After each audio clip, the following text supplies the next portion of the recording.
kepada kita semua, dan tidak lupa kita sempurnakan syukur kita dengan menyampaikan salawat serta salam kepada junjungan kita Nabi besar Muhammad Shallallahu Alaihi Wasallam dan keluarganya.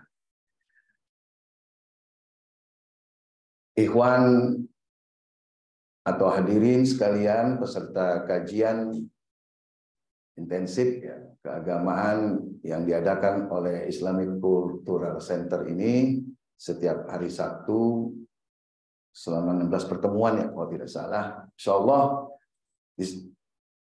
ini hari pertama pertemuan juga sekaligus hari pertama pertemuan kajian akidah ya.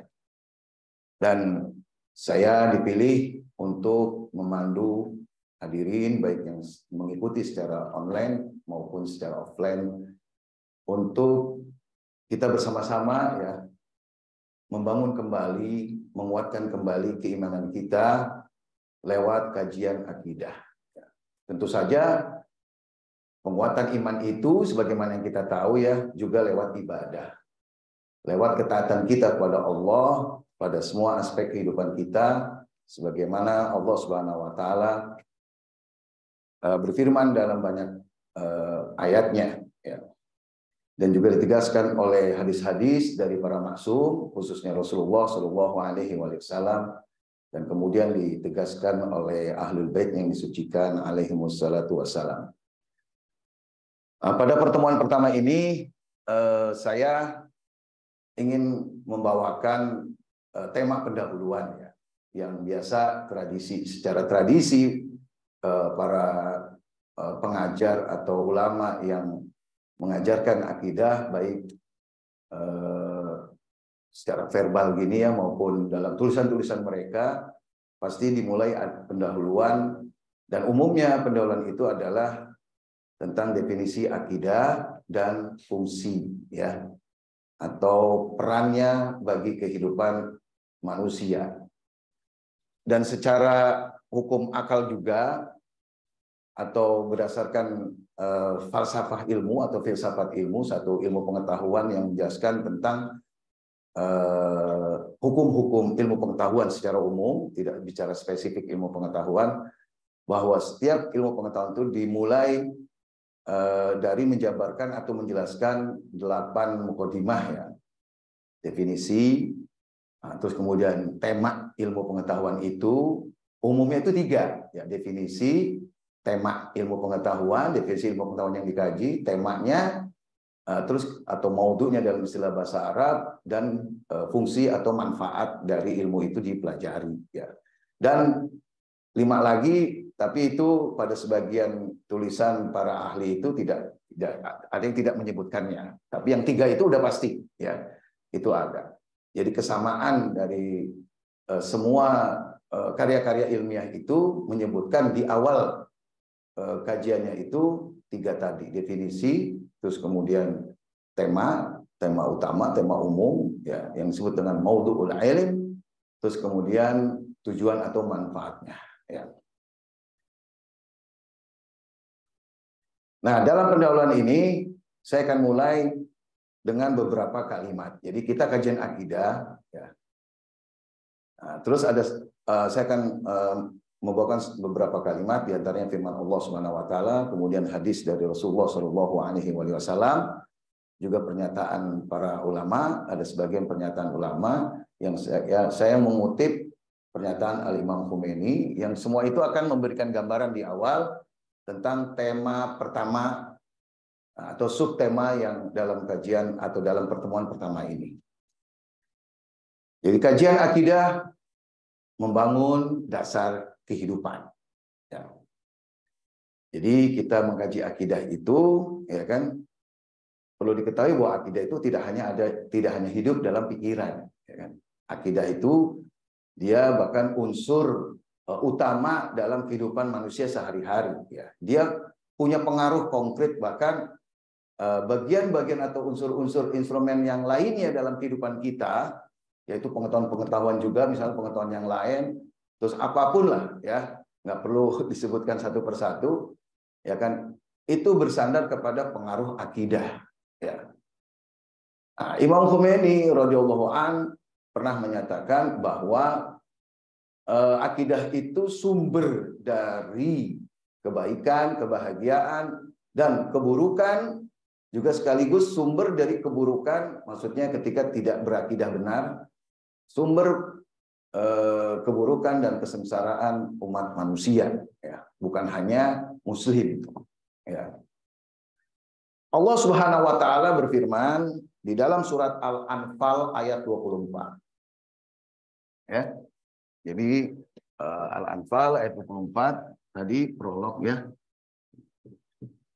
Satu, pernyataan Imam Khomeini.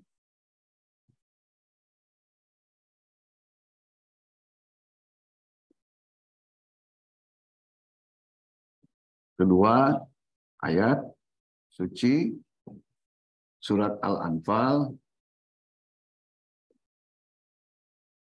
ayat 24. Tiga, ya, sabda Rasulullah Shallallahu Alaihi Wasallam.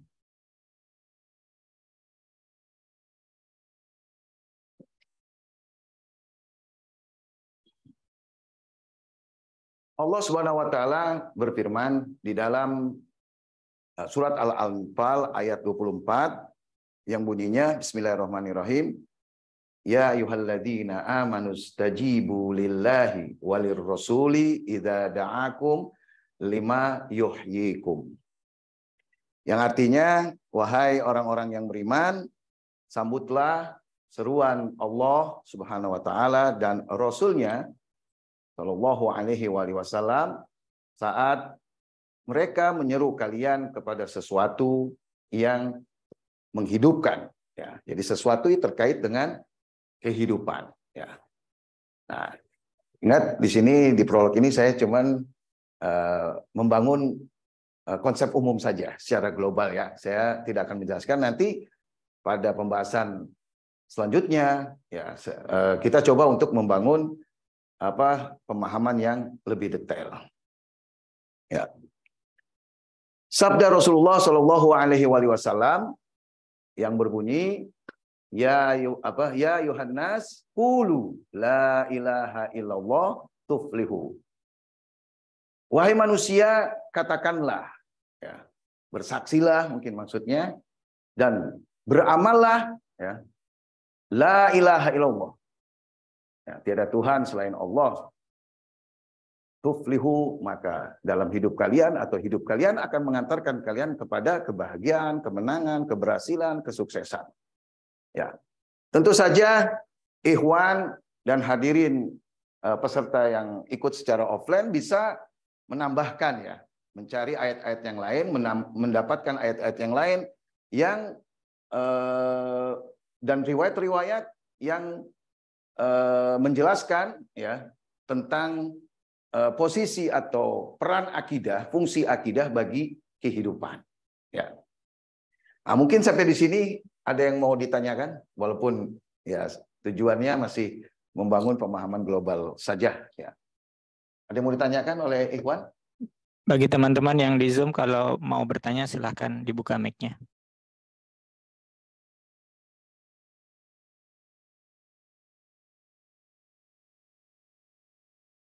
Ya, pertanyaannya pun jangan keluar-keluar misalnya nahu sorofnya lah segala kan. Itu nanti pertemuan khusus ya. Karena kalau ke santri itu begitu. Ya kan? Assalamualaikum Ustaz. Apa? Ya, waalaikumsalam warahmatullahi wabarakatuh. Saya ini boleh misalnya juga kita bawa surat Al-Ikhlas itu ya. Qul huwallahu ahad. Yang firman Allah itu. Bisa Pak, betul Pak. Ya, betul ya. Ya, ya kebetulan yang muncul di kepala saya saat ini itu Pak. Ya, makanya tadi saya kasih catatan ya, ikhwan atau peserta bisa mendapatkan ayat-ayat ya yang lain atau bahkan riwayat dan juga pernyataan para ulama yang menegaskan tentang peran penting atau fungsi akidah bagi kehidupan kita. Ya, betul Pak. Banyak tulisan ulama dan pernyataan para ulama yang justru mengutip surat Al-Ikhlas ketika berbicara tentang fungsi akidah dalam kehidupan. Ya. Nah, selanjutnya, ya, ketika kita sudah mendapatkan gambaran umum, maka kita masuk kepada dua sub pembahasan yang saya pilih, ya, dari banyak buku, ya kan, saya rangkum, saya simpulkan, ya kan. Nah, ini sebagai upaya saya mungkin untuk memandu, ya kan, membangun kembali keimanan kita bersama, ya, bukan mengajarkan. Insya Allah apa yang saya sampaikan ini, ikhwan yang apalagi yang lama tasyayu, ya kan, dan pernah ikut kajian akidah dari A sampai Z, pernah baca buku-buku akidah. Nah, jadi secara konsep, insya Allah, ya, saya yakin ikhwan sudah memilikinya, kan gitu. Jadi pada kesempatan ini, ya kan, saya ingin ikut terlibat dalam sama-sama menguatkan akidah kita lewat kembali kajian akidah, ya, di samping ibadah-ibadah kita. Ya. Nah, materi pertamanya, ya, sub pembahasan pertamanya adalah, jadi saya bagi dua, ya. Materi pertama itu adalah pengertian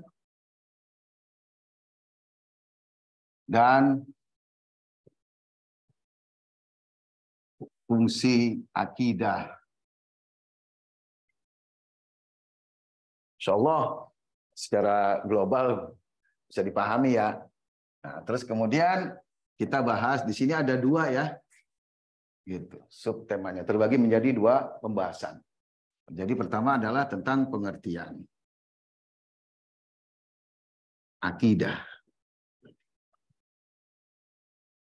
Ya, tentu saja artinya ada kemungkinan, ya kan, kesempatan ini pun dalam kajian akidah ini kita ternyata sebagian orang itu baru ngeh, ya kan, atau baru menyadari, ya kan, hal-hal yang boleh bilang cabang lah, ya, bukan intinya gitu.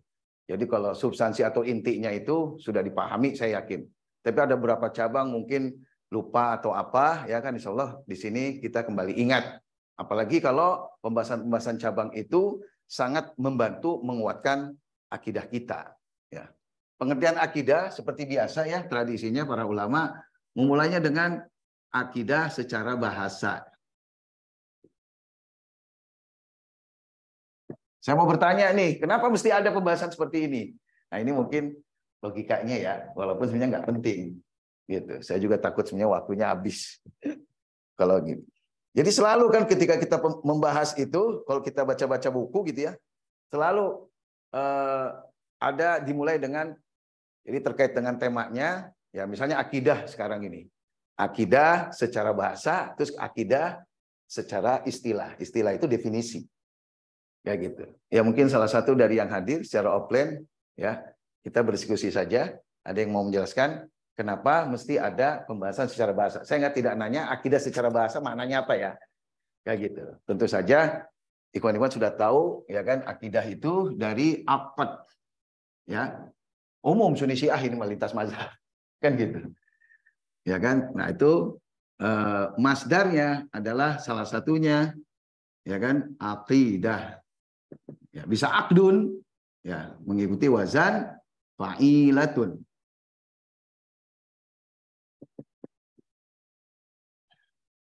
Ya. Nah, ini artinya mengikat, menguatkan janji, ya. Pokoknya segala bentuk yang sifatnya menguatkan, mengikat. Mengikat. Kita ambil satu aja karena yang beririsan atau yang jelas hubungannya dengan nanti akidah secara istilah atau definisi. Ya. Kembali kepada pertanyaan, kenapa mesti ada dari pembahasan pertama ini, dan setiap pembahasan, ya, ketika bahas tentang makna temanya selalu dibagi dua ini, secara bahasa dan secara istilah. Silakan. Ya, kalau kita tahu apa namanya makna dari akidah itu tersendiri, jadi cuma orang kita tuh membahas akidah sampai dalam, tapi akidah aja kita nggak tahu artinya apa. Ya, bahkan Bukan percuma, tidak bisa sebenarnya, tidak terjadi pemahaman itu. Kan gitu. Orang secara hukum logika, orang membahas itu adalah membuktikan, mencari dan membuktikan sifat atau predikat bagi sesuatu. Jadi kalau ilmu itu pasti dalam bentuk sebuah proposisi atau qadhiyah dalam istilah bahasa Arabnya. Ali imam. Misalnya kan. Nah, ini qadhiyah atau proposisi. Nah, pembahasan itu apa? Pembahasan bukan mengenal Ali, tapi mencari predikat-predikat dia sesuai dengan apa yang kita pahami tentang Ali. Kalau Ali begini-begini, maka apa nih? Nah, predikat-predikatnya. Nah, predikat itu sebelum dipahami, predikat subjek itu yang namanya masalah sebuah ilmu. Jadi masalah sebuah ilmu adalah ya kan mahmulatil maudhu'ihi. Jadi mahmul predikat-predikat maudhu ilmu itu. Maudhu ilmu itu misalnya tadi dalam contoh kalimat tadi adalah Ali. Ya kan? Nah, hukum akal mengatakan tidak mungkin kita menisbatkan predikat kepada subjek sementara subjeknya belum kita pahami. Tidak mungkin, mustahil artinya. Ya kan? Ali imam, alinya nggak paham. Sia-sia kan? Artinya tidak mendapatkan faedah dari sebuah ilmu dalam bentuk proposisi. Faedahnya apa? Yakin. Yakin. Gitu. Yakin itu sendiri apa? Pemahaman tentang makna yang sesuai dengan kenyataan. Yutabikul bil waqi', itu namanya yakin. Gitu. Walaupun ada keyakinan yang tidak peduli dengan itu. Padahal yakin itu faedahnya itu. Nah, kalau misalnya diantaranya yang paling populer itu subutu syai' li syai' far'un li subutil musbatilah, yang artinya menisbatkan sesuatu kepada sesuatu yang lain dalam sebuah proposisi, menisbatkan predikat kepada subjek harus setelah tertetapkannya subjek dulu. Penisbatan dalam prosesi adalah menisbatkan makna yang sudah dipahami kepada makna yang sudah dipahami. Berarti yang menerima penisbatan ini harus dipahami sebelumnya. Kan gitu. Kalau tidak dipahami, maka tidak akan terjadi penisbatan. Ya kan, kecuali orang-orang yang melakukannya heureuy. Kalau orang Sunda bilang bercanda. Iya kan? Kayak gitu. Ya. Udah tentu orang ketika mempelajari, memahami, tujuan pertama yang dia dapatkan itu adalah tujuan niscaya. Ya kan? Nah, tujuan niscaya yaitu apa? Paham. Kan gitu. Nah, ada tujuan yang lain? Gitu. Kenapa mesti terbagi dua pembahasan pengertian maudhu sebuah ilmu? Nah, maudhunya dalam pembahasan akidah itu yang juga disebut ilmunya ya, ilmu akidah itu ilmu kalam, fiqhul akbar dan banyak lagi, ya kan nama-namanya. Nah, ini adalah akidah atau usuluddin. Nah, akidah itu sendiri dibagi, pengertian akidah dibagi menjadi dua pembahasan, ya secara bahasa dan secara istilah. Kenapa mesti ada pembahasan secara bahasa dan secara istilah? Ya, ini tepat sasaran sesuai dengan frekuensi yang dituju sebagai ya, betul, mendekati banget gitu ya. Ya, bisa dikatakan tepat. Tapi mungkin dari bapak-bapak yang lain, ikhwan yang lain mau menjelaskan supaya objek bahasannya, supaya subjek bahasannya itu dibatasi. Ya. Jadi nggak keluar dari subjek yang lain. Iya. Dari subjek yang lain. Iya. Ya. Saya ingin menambahkan, ya, atau mungkin dari ikhwan yang lain mau menambahkan dulu, ya. Jadi ketika satu pembahasan kan diwakili oleh kata ya, lafadz kalau dalam istilah bahasa Arabnya, ya kan. Nah, di antara lafadz itu ada lafadz yang memiliki atau menunjukkan makna yang banyak. Artinya makna bahasanya, makna yang ditetapkan untuk dia itu banyak. Bisa di saat yang sama, bisa di waktu yang berbeda. Nah, itu di ilmu mantik itu dijelaskan detail ya, ikhwan dan peserta yang lain secara offline bisa merujuk, ya kan, ada istilah lafzun mustarak, ya kan, lafaz satu, ya kan, digunakan untuk makna yang banyak. Tapi ketika penggunaan tidak mungkin semuanya digunakan, gitu, ya kan. Nah, jelasin dulu, nih maknanya segini loh, ya kan. Jadi kalau menurut saya makna istilah juga makna bahasa. Tapi kenapa yang ini disebut makna bahasa, yang ini disebut makna istilah? Jadi makna bahasa itu makna hakiki, gitu. Yang bukan makna bahasa itu makna majazi. Tapi makna majazi bisa berubah jadi makna hakiki, jadi makna bahasa akhirnya, gitu. Nah, makna bahasa itu kemudian dibagi, kan gitu kan. Yang satu disebut bahasa, padahal semuanya makna bahasa, gitu. Yang satu disebut makna istilah. Kenapa? Karena yang istilah ini lebih detail. Nah, kenapa? Karena muncul dari disiplin ilmu pengetahuan yang disebut dengan mankul. Jadi ada mankul mantik, ya kan? Nah, alhasil makna bahasa banyak. Ya kan? Kita bahas akidah. Kalau tidak dijelaskan apa yang dimaksud dengan makna yang mana ini yang kita pilih. Gitu. Ya kan? Nah, misalnya makna bahasa yang global ya, makna bahasa itu global, ya itu dua. Ya kan? Nah, itu tidak ada dalam pembahasan sebuah ilmu makna bahasa yang global. Ijmal bahasa Arabnya. Tapi makna bahasa yang tafsil, yaitu mankul atau definisi. Semuanya makna bahasa. Gitu. Nah, pertama alasannya karena tidak semua ya kan kata itu ketika digunakan dalam sebuah pembahasan, semua maknanya digunakan. Bahkan dalam kehidupan sehari-hari, ya kan Bapak mau cerita apapun pasti menggunakan kata-kata dan di antara kata-kata itu pasti punya makna yang banyak, tapi maksudnya cuma satu makna di antara makna-makna itu kan. Itu salah satu alasannya. Kan gitu. Terus karena makna-makna yang banyak dan orang pasti memilih salah satu dari makna itu ketika berbicara, jangan sampai saya penyampai mutakalim ya kan memahami maksud saya dari kata ini A, sementara pendengar memilih makna yang lain. Akhirnya tidak ada tafahum saling memahami.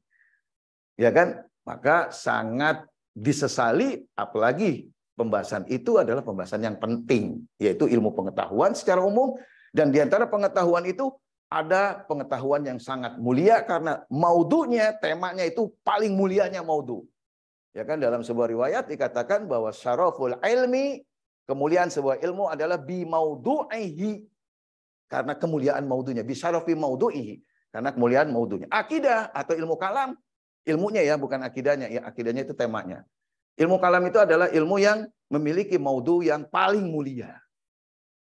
Ya kan, paling mulia. Oke. Nah, jadi ya ginilah. Ya, ini ada makna ini. Saya terima misalnya kan kita Bapak-bapak dialog dengan yang lain. Benar, akidah itu ikatan. Macam-macam ikatannya. Bahkan ketika dalam bahasa Arab saya mengikatkan tali atau kuda ke pintu, itu aqadtu. Saya mengikatkan kuda kepada kayu misalnya kan atau tiang. Oke, sekarang secara istilah. Makna bahasa juga sebenarnya, cuman lebih detail. Ya. Atau yang disebut dengan makna hakiki. Ya kan? Kok tulis pakai bahasa Arab.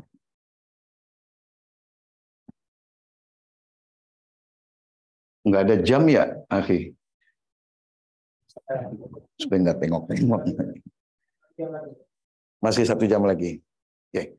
Mudah-mudahan keburu. Nah, secara istilah, ya umumnya apa istilah? Akidahnya ya, temanya. Gitu. Keyakinan? Ya, tentang Allah, pencipta alam. Oke? Atau rasa? Ada ulama yang mengatakan akidah itu rasa. Ya, karena sebagian realitas atau misdak dari secara bahasa aqad itu dalam satu ayat itu rasa dia. Jadi mengikat misdak atau realitas dari akidah secara bahasa itu rasa. Misalnya saya bacakan ya dalam surat Al-Maidah ayat 89. Allah Subhanahu wa taala berfirman, la yu'akhidukumullahu billaghwi fi aimanikum walakin yu'akhidukum bima aqadtumul aiman. Bima aqadtumul aqad. Ya, itu yang perlu digarisbawahi, saksinya itu. Dalilnya di situ. Allah tidak menghukum kamu atas pelanggaran terhadap sumpah-sumpah kamu yang sia-sia. Seperti apa? Akhirnya belajar fikih ini. Nggak apa-apa ya, dikit ya. Ya, antum sumpah ya untuk bunuh orang. Antum sumpah tidak mau makan. Pokoknya yang jelek-jelek lah. Atau bercanda. Sama dihukumi kayak bercanda. Antum tidak melaksanakan perintah itu, kita tidak melaksanakan perintah itu, nggak disiksa sama Tuhan. Saya sumpah mau nyiksa kamu. Coba. Nggak dilakukan.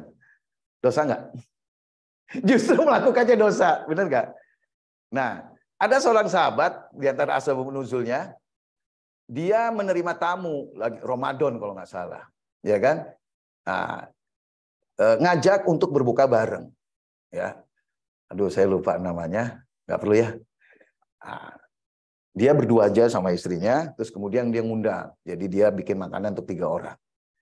Nah, udah maghrib, ya kan? Nah, kalau di kita mungkin, tapi tidak disebutkan apakah sholat dulu atau tidak ya, itu nggak penting. Nah, alhasil si tamu itu udah duduk, istrinya belum bawa makanan. Kesel nih sahabat ini, suaminya. Pas isinya datang, saya nggak akan makan. Sumpah, demi Allah, saya nggak akan makan. Nah, gitu. Wah, di antara komunitas kita itu kan sering ya, wallahi, wallah, kan gitu kan. Nah, itu bilagwi fi aimanikum. Itu sumpah-sumpah yang lagu. Tidak dilaksanakan, tidak dosa. Gitu. Jadi tidak direalisasikan sumpah itu tidak. Kenapa? Karena lagu. Ya. Bercanda atau karena kebiasaan, dan para imam juga itu dalam beberapa riwayat sumpah begitu melakukan. Nah, si sahabat ini ngomong, saya tidak akan makan. Istrinya kaget. Ya udah, saya juga sumpah nggak akan makan. Akhirnya si tamu juga sumpah nggak mau makan. Waduh, gara-gara saya sumpah tamu nggak mau makan. Kamu ikut-ikutan, kata suaminya ke istrinya. Kalau gitu saya batalkan sumpah saya, kayak gitu. Supaya si tamunya dan istrinya ikut makan. Sampai ke Nabi.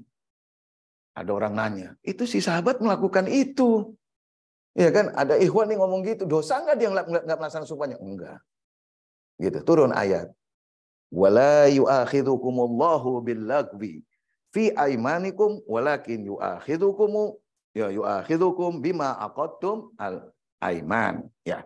Nah, aqadtum itu ya, itu artinya secara sengaja. Berarti kan pekerjaan hati, diniatkan. Satu itu, ya, aqadtum. Saya niatkan, serius. Jadi saya mengikatkan perbuatan untuk tidak makan itu dengan hati. Ya kan gitu. Ya, berniat artinya, menginginkan, berkehendak. Gitu. Jadi fokus kepada akad itu kepada niatnya, bukan kepada tindakan tidak makannya kayak puasa, imsak, ya kan? Enggak, bukan pada imsaknya, tapi pada akad kehendaknya. Kayak gitu. Nah, sebagian ulama ya kan ketika menjelaskan secara bahasa makna akidah itu penekanannya di sana. Akidah dengan makna ikatan juga ada ikatan lahiriah ya. Seperti suami istri kan gitu. Terus ngikat kuda ke kayu, ya kan, ngikat tali ke benda misalnya kan. Nah, itu fisik ke fisik. Nah, tapi dalam buku apa namanya? Durusun Tamhidiyah, ya kan? Ya itu kalau di Iran itu termasuk buku-buku yang awal ya kan, sebagai panduan belajar akidah gitu. Tapi tema-temanya itu sangat bagus gitu ya, sangat cukuplah membangun akidah kan gitu. Nah, jadi mengikat ini ikatan rohani, ikatan hati. Ya kan? Ikatan hati. Jadi bentuk fiilnya, pekerjaannya pekerjaan hati. Ya. Bisa kita katakan seperti itu. Nah, terus kemudian secara istilah, ya kan? Nah, di samping kita bisa memahami akidah secara spesifik, ya. Nah, juga menghindarkan kita dari pengertian akidah secara bahasa. Iya, akidah secara bahasa ini, ya kan? Tapi yang saya maksud maknanya yang ini. Nah, ketika kita masuk ke sini, kita dapat manfaat yang lain, lebih memahami secara spesifik. Nah, oleh karena itu makna istilah selain selain mencegah kita untuk memahami makna yang lain, juga istilah atau definisi itu memberikan pengertian yang dalam istilah santri majami wa mani, ya, komprehensif ya, dan mencegah makna-makna lain yang terlibat yang tidak ada hubungannya. Jadi sehingga tepatlah ya, tepat kan gitu. Nah, itu tujuan dari makna istilah. Nah, karena itu perlu kita memahami makna istilah karena 2 alasan tadi. Nah, kalau dilihat dari alasan kedua supaya kita lebih jelas memahami, ya kan maksudnya, nah berarti kita harus bisa mendefinisikan atau mengikuti definisi yang benar dengan cara yang benar. Nah, di sini logika membantu kan gitu. Ya, kalau cuma sekedar tujuannya, supaya tidak dipahami mana bahasanya, tapi mana istilahnya. Mana istilah itu banyak. Ya kan? Ada yang komplit, sempurna, ada yang tidak. Kan gitu. Nah, kalau tidak, ya tidak mewakili kan. Akhirnya dalam pembahasan selanjutnya, pembahasan ingat ya, membahas masalah itu pasti nggak sempurna. Jadi ketika dalam sebuah usuluddin misalnya agama apalah entah gitu ya, tapi saya juga bisa menyebutkan misalnya dalam Nasrani, kenapa ada sifat yang tidak cocok kepada Tuhan? Ya, karena definisi Tuhannya itu tidak lengkap, bahkan kurang kan gitu. Jadi masalahnya itu mulai dari si penerima sifat itu, pemahaman terhadap penerima sifat itu. Nah, terkait dengan makna akidah secara bahasa, ya, atau ya secara istilah akidah lah ya. Saya bertanya aja. Silakan, Ikhwan. Ya, kita apa namanya? Interaktif ya. Apa akidah secara istilah? Silakan.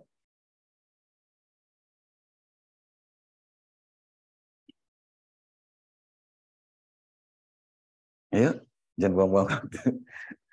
Enggak gitu. Ini kan saya enggak. Saya yakinlah Bapak-bapak udah paham kan gitu. Jadi kita dengan cara ini coba untuk bersama-sama menguatkan kembali keimanan kita lewat kajian ini, bukan mengajarkan ya.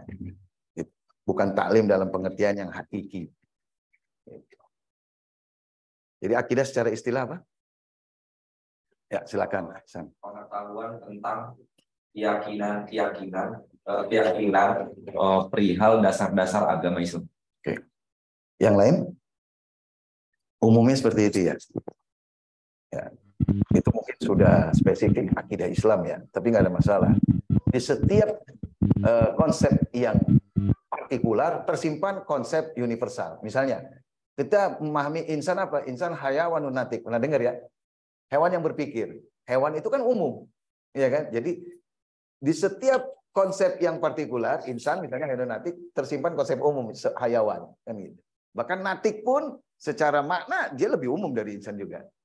Gitu, secara konsep. Walaupun secara misdak dia tasawi sama. Semua misdaknya insan juga adalah misdak-misdaknya natik. Nah, berbeda dengan hayawan. Kalau hayawan, tidak semua misdaknya hayawan adalah misdaknya insan. Karena sebagian misdaknya hayawan, kambing, kan itu bukan insan. Ya kan? Nah, jadi tersimpan. Ya. Anak kepengen konsep umumnya. Kan gitu. Itu kan sudah spesifik akidah Islam. Ya kan? Usuluddin, ajaran Islam, nyebutin kayak gitu kan, ajaran pokok Islam. Akidah secara istilah. Yang umum. Jadi akidah Islam itu akidah kan. Nah, ketika saya ngomong akidah itu konsep umum. Insan itu hayawan kan. Nah, itu konsep umum. Artinya bagian dari hayawan. Akidah Islam itu kan akidah kan, bagian dari akidah.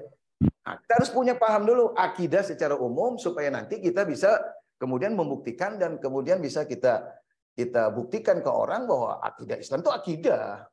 Gitu. Bukan hayal. Paham akidah? Kan gitu. Nasrani bisa disebut akidah nggak?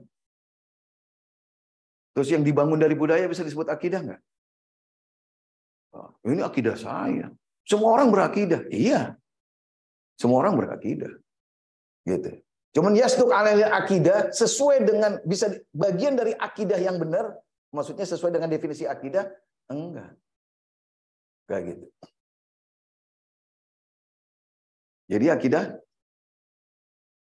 ini ikatan antara hamba dan Tuhan. Ikatan antara hamba dan Tuhan. Iya, keyakinan Lahir, pikiran, hati. Dari pikiran dan hati. Ya, semuanya sah. Anak demen banget nih. Ini definisi akidah umum yang anak cocok.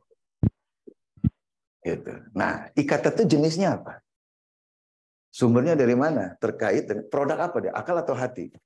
Dia mengikat akal dan hati dan kepada Allah. Berarti dengan itu manusia terikat dengan Tuhan. Iya kan? Karena manusia berhubungan dengan di luar dirinya itu dengan akal dan hatinya. Dengan akal dia berhubungan dengan ilmu, dengan hati, dengan perasaan, emosi. Ya kan? Nah, termasuk kepada Allah Subhanahu wa taala. Nah, yang membuat hubungan itu kepada Allah atau kepada Tuhan itu adalah disebut akidah. Nah, akidah itu sendiri jenisnya apa? Karena di dalam diri manusia tidak keluar ilmu huduri namanya. Apa yang ada di kita itu, di rohani, apakah dia terkait dengan akal, produknya akal, berarti konsep, atau produk hati, ilmu huduri, perasaan. Nah, akidah itu sendiri konsep, ilmu, atau perasaan. Jadi yang mengikat akal dan hati itu konsep produk akal itu sendiri, ya kan? Atau perasaan produk hati. Jadi produk akal, konsep ilmu tentang Tuhan mengikat akal dan hati, kan gitu bunyinya. Kalau antum pilih produk hati, berarti perasaan kepada Tuhan mengikat akal dan hati. Udah pasti kalau produk hati dia mengikat hati, ya kan? Nah, tapi di saat yang sama dia juga mengikat akal. Kalau antum sebagian antum mengatakan, oh dia adalah ilmu, keyakinan, ilmu, udah pasti mengikat akal, ya kan? Dan juga mengikat hati. Ya, silakan. Izin Ustaz. Assalamualaikum. Ya, silakan. Yaitu akidah adalah suatu keyakinan yang dimiliki oleh pikiran, dilaksanakan di dalam kehidupan dan diyakini di dalam hati. Ya. Terima kasih, Bapak. Oh, mau melanjutkan silakan. Keyakinan Islam yang diyakini di dalam pikiran, dilaksanakan di dalam perbuatan, dan diyakini di dalam hati. Ya, Hasantum. Ya, saya coba komen ya. Ya, dalam sebuah definisi, ya akibat itu tidak boleh disebutkan. Jadi bagian definisi yang sebenarnya ya. Gitu. Tadi Bapak menyebutkan akidah itu, ya kan, benar. Misalnya, saya bisa setuju. Ya, sebagian ulama juga menyebutkan bahwa akidah itu adalah keyakinan, berarti dia produk akal. Nah, tapi masuk dalam definisi itu yang meniscayakan atau melahirkan tindakan. Nah, itu produk akibat, Pak. Ya, semestinya tidak dimasukkan. Ya kan? Itu nanti misalnya bicara tentang fungsi akidah gitu. Tapi itu saya sudah menghargai ya. Terima kasih kan gitu, sudah sama-sama membangun keamanan kita bersama. Terima kasih Bapak. Ya, dilanjutkan sama peserta yang offline. Hampir salah keyakinan, tapi di sini ada interkoneksi holistik saat masalah hakikat penciptaan. Hablum minannas sama hablum minallah, bahwa Allah menanamkan dalam kolbu manusia dan untuk berdialog kepada akal. Jadi di sini ad-dinu al-akal. Saat dia berdialog dengan kolbunya, menghasilkan suatu entitas dalam di sini tuh nilai-nilai fitrawi akaid ini. Jadi proses transformasi itu fitrah. Jadi secara bahasa itu seluruh manusia sebagai manifestasi Tuhan di situ, dia mempunyai transformasi basis fundamental penciptaan hablum minannas di sini Allah menanamkan, tinggal kita mentransformasikan potensi kolbu dan akal untuk mengenal dirinya. Maka akaid ini transformasi daya upaya kolbu dan akal. Santum. Syukran. Ya, mungkin setuju nggak kalau saya mengatakan komen saya gitu ya, itu nanti berbicara fungsi ya, fungsi akidah ya. Nah pertanyaannya adalah kembali kepada pertanyaan. Ya, jadi ikhwan yang lain masih punya kesempatan untuk menjawab ya. Saya masih bisa memberikan kesempatan. Jadi jenisnya ya, kalau dalam definisi insan itu dimulai setiap definisi sesuatu itu terbentuk dari jins, genus dan fasel pembeda. Kalau tidak dapat ya pakai sifat khusus, ya kan? Nah, jinsnya itu apa jenisnya? Akidah itu perasaan, pekerjaan hati atau pekerjaan akal? Pengetahuan atau keyakinan. Dua-duanya. Akidah. Nah, kalau akidah itu adalah sesuatu yang mengikat akal dan hati, yang mengikat itu apa? Kapan manusia terikat dengan Tuhan? Gitu. Dengan apa manusia itu terikat? Dengan keyakinan. Wajahadu biha wastaiqonatha anfusuhum. Allah Subhanahu wa taala mereka menentangnya. Padahal mereka yakin. Tidak mengikat berarti keyakinan. Terus, kalau keyakinan itu adalah akidah yang mengikat kita kepada Allah, pertanyaan lagi ada, kritikan. Ya kan? Apakah dengan ibadah keyakinan bisa meningkat? Dengan belajar. Keyakinan mah bukan dengan ibadah. Betul nggak? Sepakat nggak sama saya? Coba Bapak ibadah, jadi alim. Banyak orang alim yang jahil. Dan sebaliknya orang alim yang tidak alim. Kan gitu.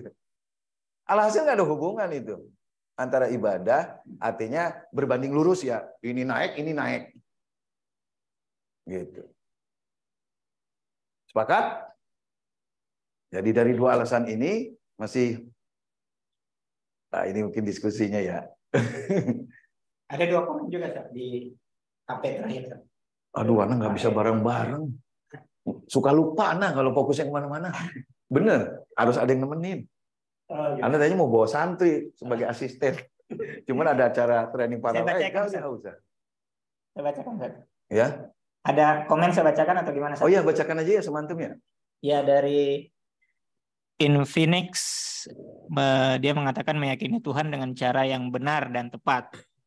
Ya. Kemudian ada yang dari Fatima, sesuatu yang diyakini, yang mengikat, yang membuat orang yakin tanpa keraguan di dalamnya. Ya. Berarti kan definisi itu dipilih karena ya di situ ada kalimat bahwa keyakinan itu mengikat. Niscaya keyakinan itu mengikat. Allah SWT dengan tegas mengatakan tidak selalu keyakinan kepada Allah itu mengikat. Wa jahadu biha wastaiqanatha anfusuhum. Mereka menentangnya. Wastaiqanatha anfusuhum, pada dirinya yakin. Orang kafir Quraisy itu menentang Nabi. Padahal mereka yakin kepada Allah. Tanyakan wahai Rasul, siapa Tuhan man khalaqas samawati wal ard? Allah. Dengan ilmunya itu, bukan dengan amal tentunya, bukan dengan hati. Dengan ilmunya. Orang ngomong kan menunjukkan ada ilmu. Iya kan? Makanya orang banyak ilmu pasti banyak ngomong katanya. Kecuali ilmunya di puncak, sudah tidak, yang dirasakan bukan dalam bentuk konsep lagi, baru diem. Nah, dah lanjut aja, takut waktunya habis ya. Ya kan? Nah, dari sini saya coba kembali membangun dengan cara ini kan gitu. Ya kan? Nah, sebenarnya ya akidah itu ya juga keyakinan kan gitu. Kapan mengikat? Ya kan? Tidak semerta mengikat, lahu syurut atau fihi syurut, ada syarat. Kan gitu. Ada syarat dia. Gitu. Ya, nah syaratnya apa? Oke. Di dalam akidah ya kita yakin misalnya. Nah, itu kan itu respon hati kan terhadap apa? Konsep. Betul?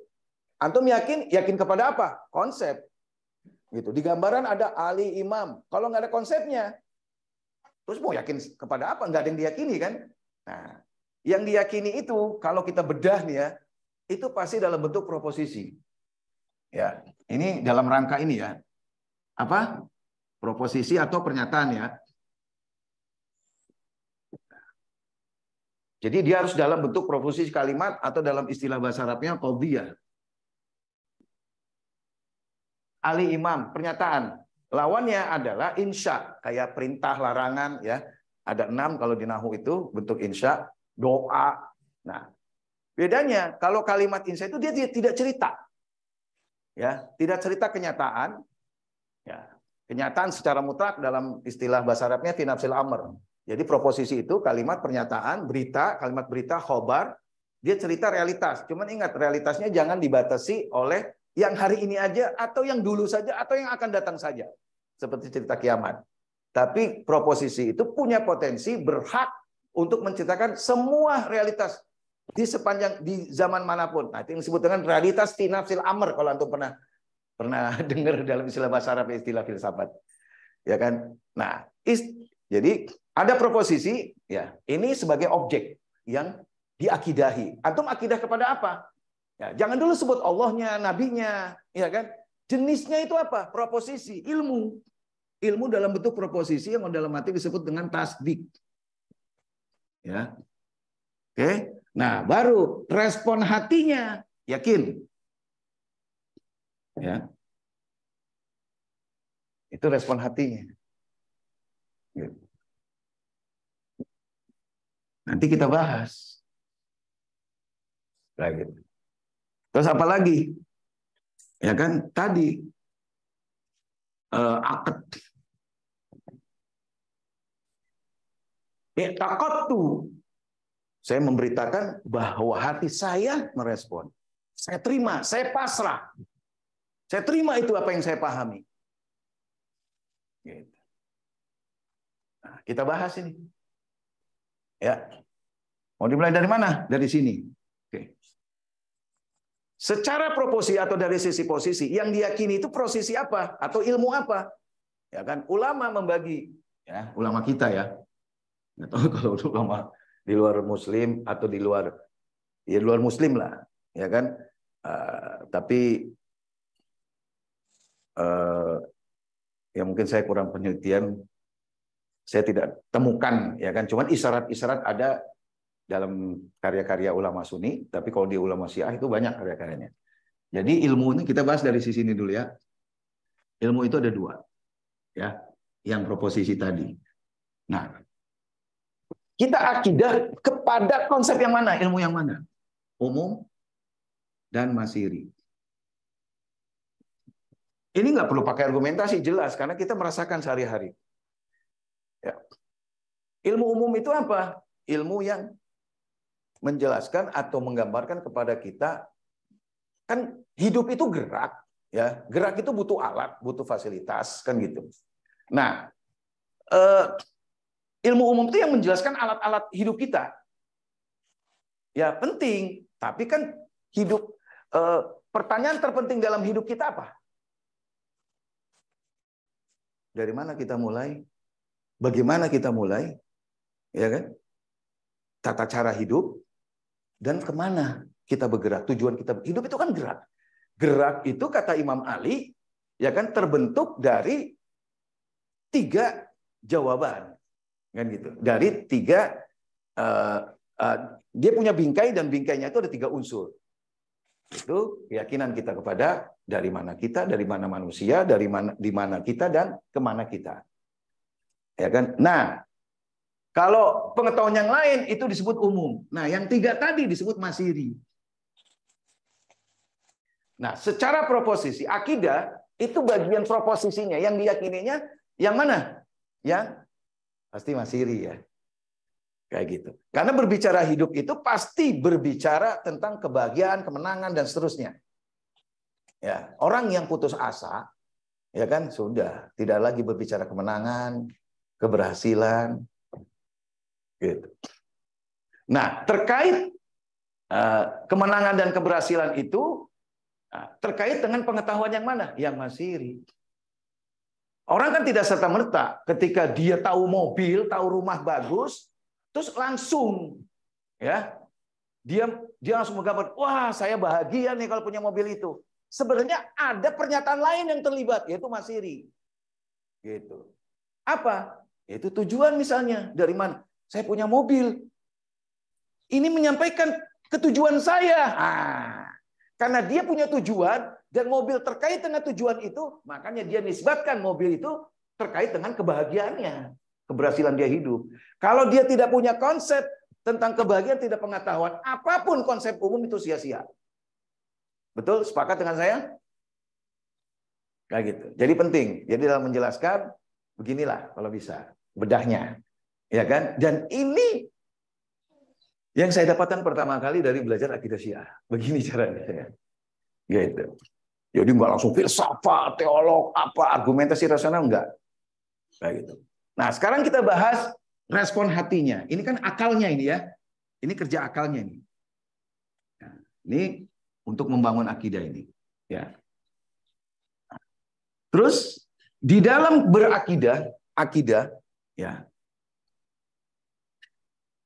Ini konsep, ya kan? Nah, jadi akal itu terkait dengan konsep, ya kan? Nah, terus kemudian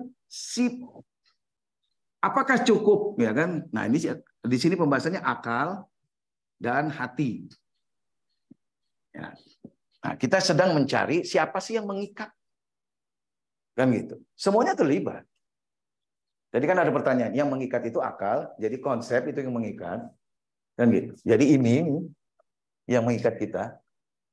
Punya nggak? Pengetahuan umum mengikat nggak? Bukan. Pengetahuan masiri yang mengikat. Gitu. Tidak ada orang yang hidup, ya kan, optimis kecuali karena dia terikat dengan pengetahuan masiri yang diterima sama dia. Tergantung kemudian dari mana dia dapatkan keyakinan kepada pengetahuan masiri itu. Dari budaya, dari berpikir, dari taklid, kan gitu. Keyakinan bisa dibangun lewat banyak cara. Ya kan? Orang kafir Quraisy mengatakan, kenapa ente ngomong kayak gitu? Ini kita dapati dari nenek moyang kami. Taklid. Dari budaya itu. Ya kan?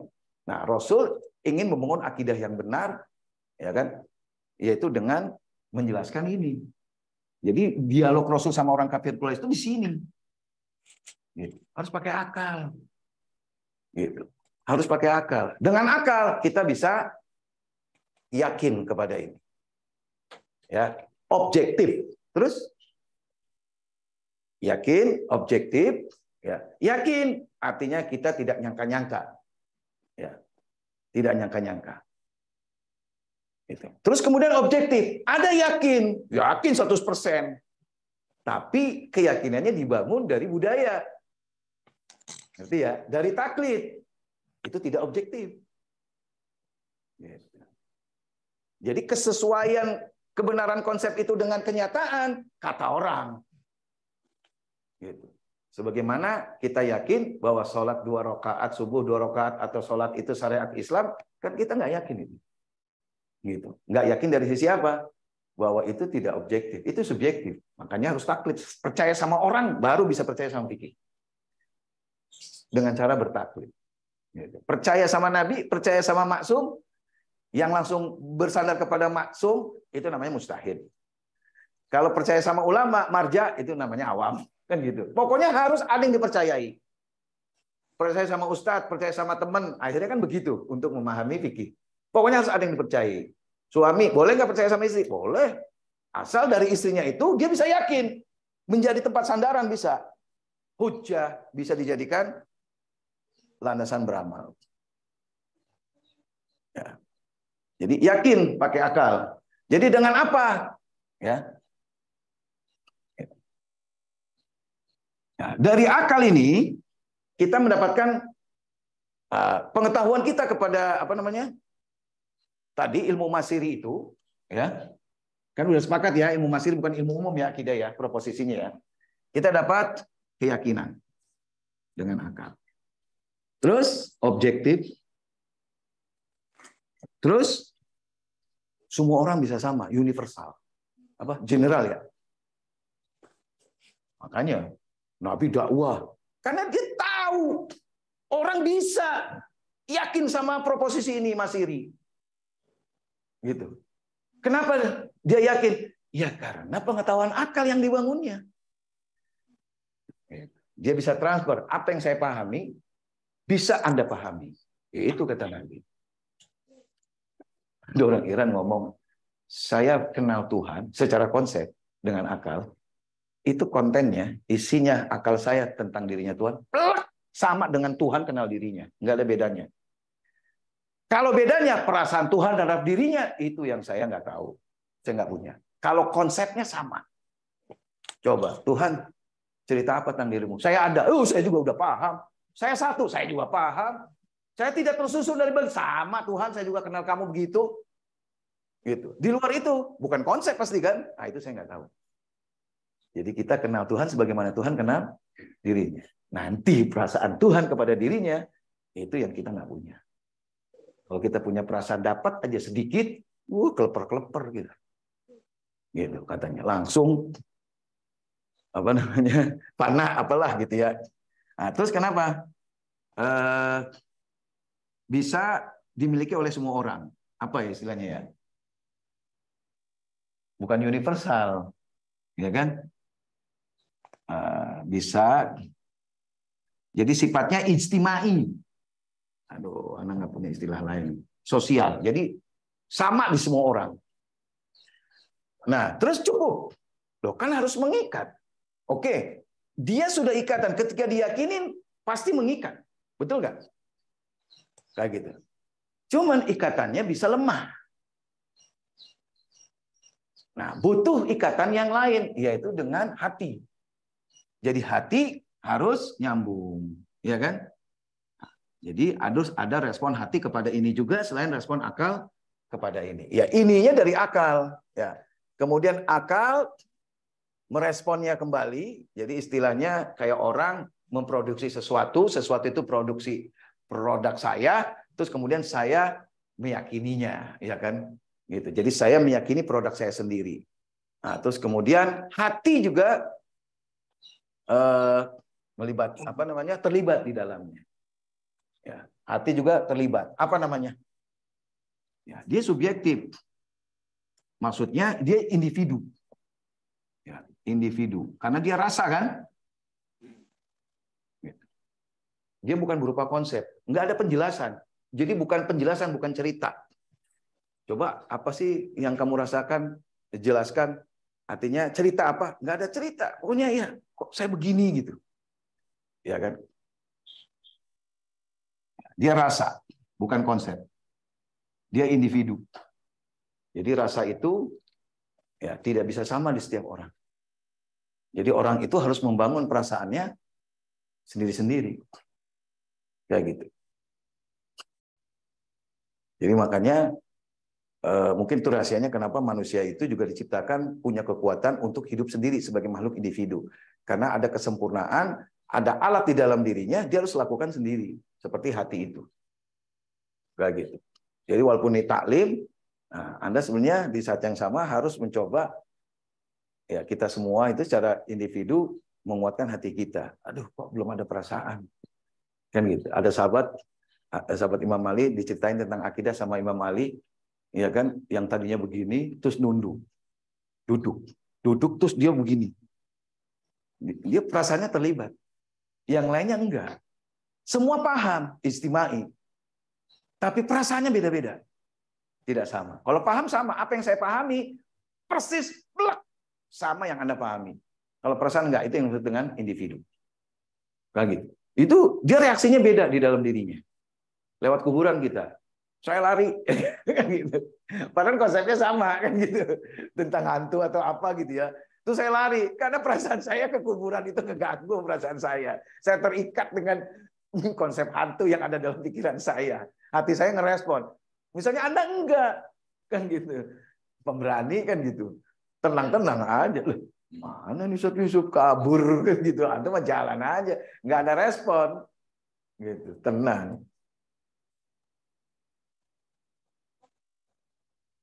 Nah, sampai sini ada pertanyaan?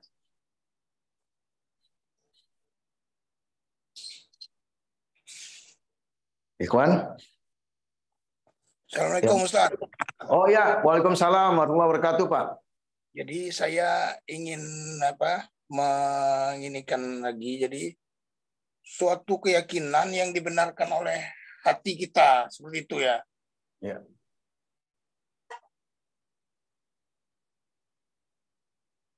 Atau gimana?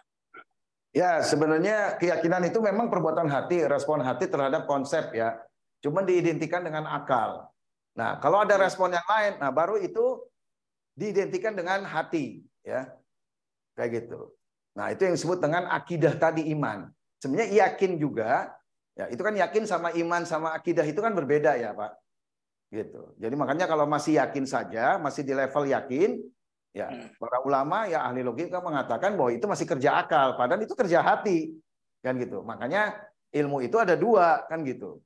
Ilmu itu dibagi berapa tingkat kan? Zon, sangkaan, menyangka itu ada ilmu yang masih disangka-sangka, konsep yang disangka-sangka. Terus ada ilmu yang yakin. Nah, itu semua bagian dari ilmu. Pembagian ilmu kan namanya juga.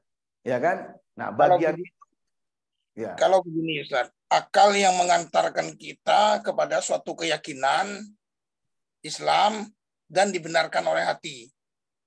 Ya, nah yang akal yang mengantarkan kita kepada pembenaran hati itu kan produk yang yakinnya. Ya kan, produk akal itu ada dua Pak, ada tasawur itu cuma paham makna, terus ada produk namanya tasdik yaitu keyakinan, kan gitu. Itu juga produk akal, keyakinan. Nah produk akal inilah yang membuat kita tahu, yaitu produk akal yang yakin itu yang membuat kita tahu dan yang menggerakkan kita, membuat kita tahu, ya dia punya fungsi kasyif, menyingkap realitas yang yakin itu produk akal yang yakin. Nah, juga sekaligus menggerakkan, muharrik, kan gitu. Tetapi gerakannya itu tidak terlalu kuat. Jadi perlu respon hati, kan gitu. Nah, artinya saya ingin menambahkan, jadi produk akal yang menggerakkan hati, ya kan. Nah, saya ingin nambahin bahwa produk akal di sini bukan yang sekedar konsep. Gitu. Sekedar konsep. Nah, ketika orang yakin juga tidak menggerakkan, itu tasawur. Nah, terus apa lagi? Meniscayakan amal. Dan meniscayakan amal ya. Ya, meniscayakan amal. Nah, sebenarnya ini langsung ya ada meniscayakan amal. Kenapa meniscayakan amal? Kan gitu. Nah, amal itu kan muncul kan dari perasaan. Jadi yang merintahkan amal itu hati. Jadi hati yang menggerakkan, yang memutuskan bergerak orang. Nah, gerakan itu kan kenapa? Karena di hati itu gerakan itu berdasarkan dua perintah hati. Karena hati itu punya fungsi syahwiyah dan godobiyah. Pernah dengar? Nah, syahwiyah itu yang mendekatkan kita kepada sesuatu, yang menggerakkan kita kepada sesuatu, cinta, senang, apapun lah namanya. Itu yang dari syahwiyah. Nah, terus ada godobiyah yang menjauhkan kita dari sesuatu. Bentuk lahirnya marah, mukul, itu karena kita godob. Hati kita menggerakkan kita menjauhi dari itu. Nah, menjauhi dari mana? Ya kan? Dari apa? Nah, itu informasi dari akal. Jadi akal ngasih informasi, ini musuhmu. Dia begini. Hati ngerespon, godob. Ya kan? Muncul tindakan. Jadi kalau hati, nah, kalau cuma yakin toh ini musuh berbahaya, hati nggak ngerespon lebih dari sekedar memberikan keyakinan. Membuat kita yakin, nggak ada respon. Banyak kita temui orang-orang yang yakin, mereka musuh. Ya kan? 24 jam karena ada tidurnya. 20 jam dari hidupnya nggak ada bedanya dengan anteknya Amerika kan gitu, atau prosiknya Amerika kan gitu. Kalau sama orang lain dia ngomong ya Amerika juga musuh kan gitu. Jadi dia yakin Amerika sebagai musuh gitu, tapi tidak lahir tindakan yang menjelaskan posisi dia terhadap musuhnya itu, menegaskan posisi dia. Mauqif amali dia itu dia di hadapan musuh itu dia tidak tegaskan. Kenapa? Karena hatinya lemah. Nah, itu ada pelajaran akhlak yang lebih jauh lagi, ya kan? Kalau namanya apa? Ketika syahwiyahnya itu tengah-tengah. Kalau ifrat berlebihan, kiri ekstrim kanan dan ekstrim kiri berlebihan kiri, ekstrim kanan itu. Jadi kalau misalnya sabarnya itu kebangetan, kan jadi buruk. Iya kan? Atau tidak sabarnya kebangetan. Nah, sabar yang dua ifrat kanan itu ifrat tafrid namanya kalau dalam istilah bahasa Arab. Yang tengah-tengah disebut adil. Izin Ustaz. Sahwiyahnya adil, ada godobiyahnya adil, di samping akalnya adil. Nah, ini insan kamil namanya. Izin Ustaz. Oh iya, silakan Pak. Dulu atau awal-awal saya kuliah di IAIN, semester-semester awal, itu ditambah dia berdasarkan Al-Quran dan hadis Nabi katanya. Ya. Ya, artinya dia beri batasan. Artinya kalau di luar itu bukan akidah. Kalau di dalam mazhab Imamiyah gimana? Ya, kalau di Imamiyah itu ya kan Ada tadi enggak, Pak? ya, ketika kita belajar akidah, maka kita membedah dari dua sisi, Pak. Jadi proposisi apa yang kita yakini, kita akidahi, kan dia sebuah pernyataan kan? Kayak gitu. Nah, jenisnya apa pernyataannya? Masiri. Nah, jadi proposisi masiri kita itu apa? Ya kan? Pasti berbicara Tuhan semua. Nanti ada Tuhan versi Islam. Kan gitu. Nah, terus proposisi. Kita memahami proposisi itu dengan apa? Dengan akal. Maksudnya dengan akal itu apa? Ya dengan premis-premis akliyah. Ya kan?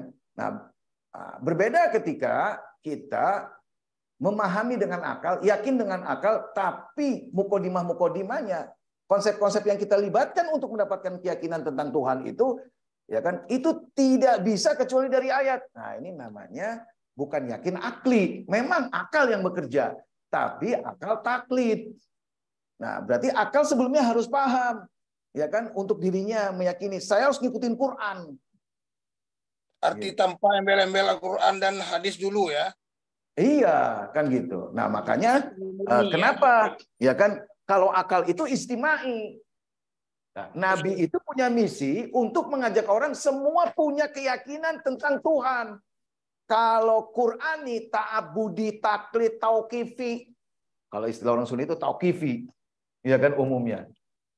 Kerja berat hampir mustahil.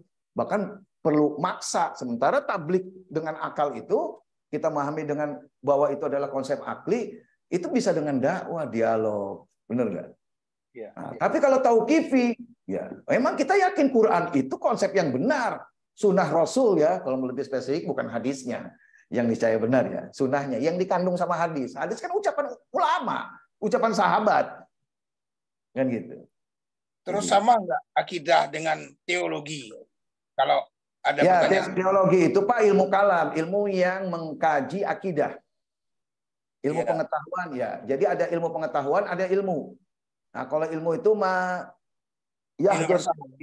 ya, ilmu itu yang ada dalam benak kita atau dalam pikiran kita. Itu yang dibahas dalam ilmu mantik. Nah, itu ilmu konsep, ya kan? Nah, akidah itu jenis konsep.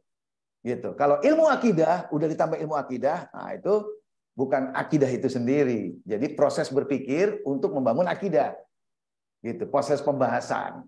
Ya kan? Namanya banyak itu. Ada ilmu kalam, ada fikul akbar, ada ilmu aqaid, kan gitu. Macam-macam. Ya kan? Nah, tapi semua itu adalah untuk membangun akidah. Ya. Nah, kembali di sini, ya kan? Nah, berarti kan penting kan?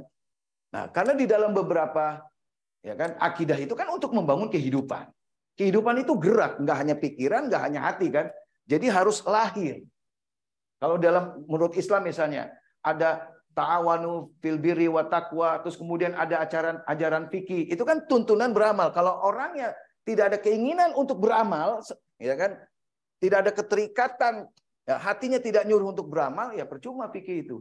Jadi fikih itu seolah-olah dituntun, diturunkan, aturan Islam diturunkan kepada orang yang tidak mungkin melaksanakannya, karena nggak ada gerakannya, nggak ada ikatannya dalam hati. Misalnya ginilah, ya kan, maaf, manusia itu kan tidak makan apa? Kalau saya nyatain takut ekstrim, atau binatang apa tidak makan apa, kan gitu. Ya kan? Nah, di situ misalnya jangan makan ini. Kok melarang orang makan ini, ya? Sementara dia nggak punya potensi untuk makan, keinginannya aja nggak ada. Jangan terbang Pak ya, kayak gitu loh. Kok melarang saya untuk terbang? Emang saya bisa terbang? Gitu. Jadi kalau hati tidak bisa meniscayakan amal, ya kan, tidak ada potensi, tidak ada kekuatan di dalam diri orang, akal sendiri kan lemah, ya kan? Maka ajaran tuntunan dalam beramal itu akan menjadi sia-sia, kehilangan maknanya. Lalu, sementara Allah Maha Bijak tidak mungkin berbuat. Salah satunya adalah menetapkan hukum bagi kehidupan manusia, maka harus dia turunkan untuk orang yang bisa beramal, makhluk yang bisa mengamalkannya. Gitu. Ya, jelas ya. Nah, oke. Nah, dari sini berarti akal terlibat, hati terlibat. Ya kan? Cuma dalam banyak ayat, ya kan, disebutkan, ya kita secara umum ayat itu sebagai hidayah, ya kan. Jadi kayak bisa juga dari ayat itu kita mendapatkan informasi yang dengan informasi itu kita komitmen, seperti perintah dan larangan, ya. Ada informasi dari Al-Quran itu hanya menambah informasi, data buat kita, ya kan, kayak gitu. Nah, efeknya membuat kita tahu. Jadi dan tahu itu juga dasar perbuatan kita, ya. Nah, dari sini ya berdasarkan sebagian ayat, orang yang tidak berakidah, ya, kepada orang yang tidak beramal itu dianggap tidak berakidah. Gitu. Karena indikator ya sebagian. Buktinya apa? Ya kan? Buktinya apa? Bukti konkret bahwa orang itu berakidah apa? Amal sesuai akidahnya. Kita kan berpikir, berarti ini pengetahuan hati kepada ini, rasa kepada ini, benar nggak? Karena pengetahuan hati kepada ini, rasa, ya sebutlah apalah namanya gitu ya, itu yang meniscayakan amal. Yang dimaksud dengan akidah iman dalam Al-Quran itu adalah ilmu qalbi. Al-imanu huwal amalu kullu. Imam Ridho alaihissalam pernah bersabda, kalau nggak salah dinisbahkan juga kepada Sayyidah Zahra, iman itu adalah amal semuanya. Dan amal adalah iman semuanya. Kalau kita pakai hukum hukum logika, nisbah arba'ah atau narasi yang 4, ada umum khusus mutlak, tabayun, ya kan, dan lain-lain. Itu seolah-olah imam ingin berlogika begini, bahwa hubungan antara iman dengan amal itu tasawi. Jadi semua realitasnya iman, realitasnya amal. Gitu. Jadi mereka selalu bersama lah. Gitu. Beda dengan ini. Ada orang yakin nggak beramal. Dia ikatan, cuma lemah. Yakin itu mengikat. Al-ilmu punya dua fungsi. Kasif, menyingkap produk akal, menyingkap realita, dan mengikat muharik, cuma lemah. Gitu. Tahu nggak sih yang saya mau kasih, yang saya kasih ini adalah HP bagus? Iya, ambil. Nggak mau dia. Ada keinginan. Keinginan itu udah muncul dari akal. Cuma lemah. Kan gitu. Nah, jadi perlu bertindak hati itu. Gitu. Nah, itu mungkin filosofinya Nabi datang juga untuk menyempurnakan akhlak. Liutamima makarimal akhlak. Akhlak itu subjeknya ini, pelakunya. Ini diberesin sama Nabi. Terus dalam ayat yang lain, Nabi datang selain yu'allimuhumul kitab wa yuzakkihim. Kan gitu. Nah, ini diberesin, ditazkiyah sama Nabi. Gitu. Nah, dari sini rekomendasinya apa? Setelah ini, antum ikutin program tazkiyah di mana aja. Atau kita buat, ayo buat taklim tazkiyah. Gimana konsepnya? Iya dong. Jangan ini hanya informasi aja. Kan gitu. Ini semua pengetahuan itu harus lebih memantapkan keberagaman kita. Gitu. Dan cara kita untuk membangun kesempurnaan kita. Nah, kan bisa jadi dari sini, oh ternyata taklim saya selama ini ya cuma memenuhi keponya akal toh, nggak memuaskan hati. Nah, Bapak harus punya data, harus punya pengalaman. Siapa Ustadz yang pintar membangun hati. Jadi akidah, dalam banyak ayat berakidah itu artinya komitmen hati.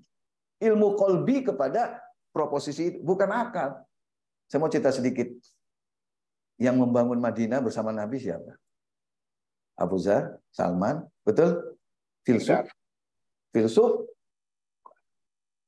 Gurana pernah bilang, kalau dia debat sama anak, keok. Anak filsuf dia bukan. Tapi Nabi sama dia bangun Madinah, berhasil. Anak nggak bisa. Ada satu zaman, satu tempat, banyak pemikir yang punya argumentasi kuat tentang Tuhan. Madinah tatanan hidup brengsek di sana. Masih ada orang hilang motor, masih ada orang yang ditipu, berarti masih ada di situ orang menipu. Saya di Bandung, banyak pesantren kan. Kalau bertamu di sana, simpen ke dalam, masukin, dan gembok. Nggak menjamin banyak pesantren itu kondisi aman. Karena dalam riwayat, mukmin adalah orang yang di samping mukmin itu aman. Ini bukan mukmin satu orang. Puluhan, ratusan orang, pondok, kumpul di situ mukmin. Atau mau ke Irak, daerah Irak yang dikuasain sama mukmin yang namanya ISIS, takut kan? Karena nggak aman. Kalau ke Iran, ke Hizbullah, aman nanti. Ke ICC, ke rumah antum orang aman karena antum mukmin, kan gitu. Santum. Syukron Pak. Ya, jadi dalam terus ini yang mengikat. Oh nggak bisa, ada ayat, ada riwayat kan gitu. Bahwa dia lemah, dia mengikat, tapi lemah. Gitu. Tidak meniscayakan amal. Jadi ketika orang malas, lemah nih, ya kan? Bapak jangan ngejelasin terus ngedoktrin akalnya. Kan gitu. Saya filsuf. Kamu mau memotivasi saya dengan argumentasi wajibul wujud. Innalillah. Saya pengajar. Kayak gitu. Saya pernah zikir hambar. Pernah bangun, ya kan? Udahlah qadha aja. Biasanya qadha sama tahajud. Aduh. Iya kan? Gimana ini? Ya kan? Padahal saya mampu, tahu, yakin Tuhan dengan argumentasi sabrak-abrek kan gitu. Dan saya bisa jelasin, kan salah satu mata kuliah di Iran itu argumentasi pembuktian Tuhan waktu saya belajar sepanjang sejarah manusia. Mulai dari Nabi Adam, argumentasinya kayak gimana sih Nabi Adam? Habil waktu berargumentasi gimana? Kan gitu. Semua nabi-nabi, orang-orang soleh ada perbedaannya itu narasinya. Dikumpulin jadi 3 jilid buku sama orang Iran, sama ulama Iran. Kayak gitu. Torehe barohene isbote hudo. Sejarah argumentasi pembuktian Tuhan. Jadi ada sejarahnya. Ini argumentasi muncul dari orang ini, dari Plato tahun sekian, jadi berkembang di situ. Nah, Burhan Sidikin itu kan ciptaan Ibnu Sina. Nah, sampai di sini apa kesimpulan teoritisnya? Terus apa rekomendasi kita yang untuk hidup kita? Ada yang mau tanya? Iya, silakan. Iya, apa namanya? Akidah itu berkaitan juga dengan respon hati. Iya. Seperti itu. Wah, itu intinya. Iya, intinya seperti itu. Juga apa namanya? Ada kaitan juga dengan respon akal. Tapi kalau misalnya dikaitkan dengan ilmu akidah itu gimana Ustaz? Saya masih belum Ya. nyambung tadi karena Ilmu hubungannya akidah dengan hatinya itu. Ya, jadi kan begini. Akal memang dalam membangun akidah dia datang duluan. Ya kan? Ya sebenarnya hati juga. Jadi akidah ini nih unsur pertama. Akal ya, membangun ini. Kan gitu. Nah, terus dia ingin mengikat akal itu. Ya. Akal itu dengan ini ingin mengikat kita kepada Tuhan, ya kan, pada realitas Tuhan dengan konsep ini. Nah, itu lemah. Kan gitu. Itu lemah. Nah, ini harus ada respon tambahan dari hati. Kenapa? Tuh lihat ciri-cirinya. Ini hidup yang ingin dibangun. Ya kan? Alam nyata konkret. Semua kebahagiaan dan kesengsaraan itu konkret. Tidak hanya terkait dengan akidah. Kan gitu. Tapi juga dengan amal. Ya, akidah itu dasarnya soalnya kan. Jadi istilahnya harus ada proposisi ini, Mas Iri. Berarti bergantung sama akal kan? Konsep itu produk akal. Kan gitu. Nah, cuman akal punya konsep ini saja tidak cukup karena dia ikatannya lemah. Ya kan, wajahadu biha wastaiqonatha anfusuhum. Yakin tapi masih melawan. Yakin tapi diem nggak mau terlibat. Kayak gitu. Yakin. Allah Maha Pencipta, maka segala sesuatu yang terjadi adalah ciptaan Allah. Iya kan? Nah, menghargai Tuhan, merespon, yakin pertama. Akal kenali ciptaan Tuhan. Gitu. Oke? Nah, kalau ini tidak merespon, hatinya lemah, ya kan? Maka tidak akan lahir kehidupan yang diharapkan. Betul nggak? Jadi orang yang berakidah salah pun ketika dia mempengaruhi gerak arah ya kehidupan sampai ada Rasulullah di Mekah bisa berbuat apa? Ekstrim nggak pertanyaan ini? Dia harus bangun Madinah. Dia dakwah di Mekah, merubah satu-satu, kumpulin orang, gitu. Karena orang-orangnya baru punya akal saja. Ya, jadi harus hati terlibat supaya melahirkan amal. Itu buah efek yang konkret. Karena kan di awal kita sudah berbicara ya bahwa tadi membangun dasar kehidupan. Ya, pernyataan Imam Khomeini bahwa akidah itu adalah sumber dari kebahagiaan dan kesengsaraan umat manusia. Allah Subhanahu wa taala berfirman di surat Al-Anfal 24, ya kan? Ya ayyuhallazina amanu istajibu lillahi walir rasul idza da'akum lima yuhyikum. Pokoknya terkait dengan kehidupan itu ya, khususnya kehidupan yang baik, itu ada sesuatu. Nah, itu namanya akidah. Nah, akidah itu ilmu, kan gitu. Ilmu yang mana yang pengaruh kehidupan? Ilmu qalbi, hati. Cuman ilmu qalbi ini kan terkait dengan akal, produk akal. Jadi akal terlibat. Kan gitu. Jadi hati harus terikat dengan Tuhan dimediasi oleh akal dengan memberikan konsep Tuhan yang benar. Baru hati bisa komitmen kepada realitas Tuhan. Kok terikat dengan realitas Tuhan? Ya karena efeknya konkret. Kalau yakin, itu hati juga terikat dengan konsepnya Tuhan. bukan realitas. Efeknya apa? Cerita. Nih kayak Ana nih, ini efeknya ke hati Ana yakin dengan konsepnya Tuhan. Tapi kalau dengan realitas Tuhan, ya berbicara beda lagi. Sholat Ana, ruhama bainahum. Kayak gitu. Udah yang konkret gelisah atau apa gimana gitu. Nah, kehidupan yang dalam Al-Qur'an ruhama bainahum, asyida alal kufar dan seterusnya, itu harus akidahnya itu dalam bentuk ma'rifah qalbiyah. Semakin meningkat, maka kita bisa bersama Imam Zaman terlibat dalam pembangunan Faraj. Karena orang-orang yang bersama Imam Zaman itu di sepanjang zaman yang disebut dengan penanti, ya kan, itu beres hatinya, bukan akalnya toh. Iran itu tahun berapa banyak orang alim? Sebelum revolusi berapa tahun? Sudah lama. Cuman udah takdir Tuhan, ya kan. Tahun ini baru banyak orang yang baru kuat, gitu. Sehingga orang-orang itu siap menantikan Imam Zaman. Ya seperti balik tangan kok kayak mudah banget, kan gitu. Gampar Monday. Gimana Pak? Jadi dari sini kan membuktikan kenyataan ini bahwa produk akal saya tidak cukup. Cuman harus ada. Kalau nggak ada kaitannya hati kan? Atau kaitannya kepada produk akal yang lain, gitu. Yang salah, itu bahaya. Gitu.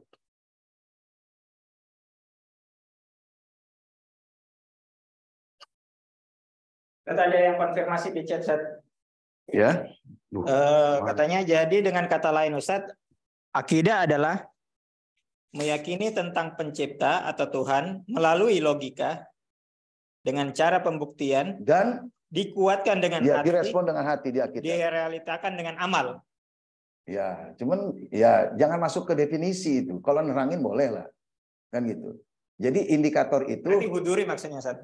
Ya, indikator itu bukan yang di luar, bukan yang di nyata, kan gitu. Tapi dia bisa menjadi indikator. Jadi kalau tidak ada amal, ya kan? Tapi amal akibat dari akidah ya. Gitu. Ada amal yang tidak muncul dari akidah atau motivasi lain dan dia nggak bisa jadi indikator. Nah, ini persoalan sendiri. Kan gitu. Amal yang indikator akidah, ya kan? Itu seperti kata ayat yang meningkatkan iman itu sendiri. Nah, itu amal yang lahir dari akidah. Jadi harus motivasinya akidah. Gitu. Jadi sholat karena Allah, kan gitu. Makan karena Allah. Ada dialog murid santri sama ulama di Irak, pernah dengar? Kayak gitu. Dia nggak pernah melaksanakan yang sunnah. Apalagi mubah nggak pernah. Apalagi makruh, bagi haram, semuanya wajib. Kenapa? Semua perintah Tuhan. Pokoknya harus saya paham Allah ingin. Ingin itu perintah buat saya. Kayak gitu. Nggak ada keinginan dia. Kayak gitu. Kamu pernah melakukan yang, siapa di antara kalian, Syekh Mufid kalau nggak salah, pernah dengar nggak? Ngumpulin murid-muridnya. Ini ada apa nih guru nih? Tahun-tahunan, kita udah tua-tua juga, udah jadi orang alim baru ngumpulin. Cuman jawab pertanyaan saya dengan sikap. Keluar atau siapa di antara kalian yang pernah dulu makan, minum, ngomong, melihat yang haram-haram? Jangan nunjuk, jangan ngomong. Keluar 500 orang. Kayak gitu. Ya memang kualitas atau tingkatan manusia kan beda-beda ya. Gitu. Nah, tapi kita kan sudah tahu apa istilahnya, bagaimana dengan ini kita bagaimana meningkatkan level kita. Nah, ketika kita semua manusia secara individu meningkatkan level, maka sistem kehidupan yang Allah sudah tetapkan ini kembali akan berjalan. Kan gitu. Jadi faraj itu memang sudah settingan Tuhan, kan gitu. Menjadi lambat sampai Imam Mahdinya gaib karena ada orang yang merusak dirinya. Ya, dan kata Allah tidak akan merubah sistem yang sudah dia tetapkan sampai manusia sendiri. Ya, itu hebatnya manusia yang bisa merusak sistem Tuhan. Kan gitu. Innallaha la yughayyiru ma biqaumin hatta yughayyiru ma bi anfusihim. Jadi Allah tidak akan merubah sistem yang sudah dia buat. Jadi masyarakat itu buatan Tuhan. Antum sebagai makhluk sosial yang dari situ terbangun kehidupan sosial, itu buatan antum kan enggak. Kan gitu. Allah. Nah, di situ dapat rezeki. Makanya Allah yang membagi rezeki di antara kita lewat watak manusia sosial itu dan sistemnya. Nah, cuman akhirnya ada orang yang tidak dapat uang, tidak dapat rezeki, ya kan, hidupnya belangsat. Itu karena sebagian dari mereka, artinya orang-orang yang punya pengaruh terhadap kesengsaraan sistem, ya kan, bukan individu-individu yang biasa, kan gitu. Makanya ketika Nabi dakwah di Mekah, ya kan, mungkin orang brengsek yang terlibat dalam kerusakan sistem itu banyak. Cuman yang paling marah kan Abu Jahal, yang paling berpengaruh. Kan gitu, sampai niat mau ngebunuh. Ya, Wahsy budak. Dia nggak ada pengaruh kan gitu. Jadi nggak kelihatan dalam sejarah apa usilnya ke Nabi. Ya kan, yang ngebunuh Sayyidina Hamzah itu Wahsy. Kan gitu. Dia juga orang brengsek kan gitu. Ya, masuk Islam. Cuma diusir sama Nabi kan. Setelah dikembalikan lagi sama Abu Bakar ke Madinah, baru rusak lagi. Gitu. Wahsy tetap Wahsy. Habis ya waktu ya. Ya, ini sebenarnya ya kan masih sesi ini masih ada yang ada siapkan, cuman memang waktu. Kirain Ana 2 sesi, tapi nggak apa-apa. Jadi pengalaman paling tidak dari sini. Jadi gimana Ana ngatur waktu selanjutnya lebih baik ya. Buku-bukunya apa saja yang bisa jadi? Ya, saya Dursun fil Aqidah, pokoknya yang ada-ada Pak. Ya kan, Dursun fil Aqidah itu terjemahannya adalah Iman Semesta. Ya, Iman Semesta. Terus kemudian Babul Hadi Asyar, sudah ada terjemahannya kalau nggak salah. Terus kalau bahasa Arabnya belum ada terjemahan, Durusun Tamhidiyah fi Ta'limil Aqidah Islamiyah. Nanti saya lupa tim kalau nggak salah. Ini dibuat oleh tim madrasah atau asatid madrasah Jamiatul Mustafa yang ada di Libanon. Kalau yang Durusun Tamhidiyah itu. Iya. Saya kan dulu punya koneksi, jadi suka dikirim-kirim buku dari Lubnan. Cuman, wah buku-buku fisik itu udah ngeberatin kan. Jadi suruh kirim-kirim online-nya aja. Jadi saya masuk grupnya mereka, grup keilmuan lah, kan gitu, diskusi apa. Ya, terima kasih atas perhatiannya. Ya, mudah-mudahan Allah memberikan taufik dan hidayah kepada kita, ya kan, khususnya dengan menguatkan keimanan kita. Ya, makrifah qalbiyah kita tentunya dengan menguatkan makrifah akli kita, ya, sehingga kita mendapatkan taufik untuk berbuat sesuai dengan keyakinan kita, ya, berbuat sesuai dengan kita kepada Tuhan itu bukan orang sembarangan ya. Jadi orang berbuat itu capek enggaknya itu tergantung yang merintahnya. Gitu. Kami para nabi adalah orang yang paling capek, yang merintahnya Tuhan. Kalau kita sudah bisa nerima jadi hamba Tuhan, Nabi itu adalah orang-orang yang lelah, tapi disembunyikan sama mereka. Ya, mudah-mudahan kita adalah orang-orang yang mengikuti Nabi, sehingga keberuntungan juga menjadi nasib kita di akhir hidup kita ya. Sebagaimana kita selalu berdoa, Allahumma ja'al mahya Muhammadin wa ali Muhammad, wa mamati mamata Muhammadin wa ali Muhammad. Ilahi amin. Kita tutup dengan sama-sama membaca doa faraj. Bismillahirrahmanirrahim. Allahumma kun liwalikal Hujjat ibnil Hasan salawatuka alaihi wa ala abai fi hadhihi sa'ah wa fi kulli sa'ah waliyan wa hafidha wa qaidan wa nasira wa dalilan wa aina hatta tuskinahu ardaka taw'a wa tumatti'ahu fiha tawila birahmatika ya arhamar rahim. Alhamdulillah.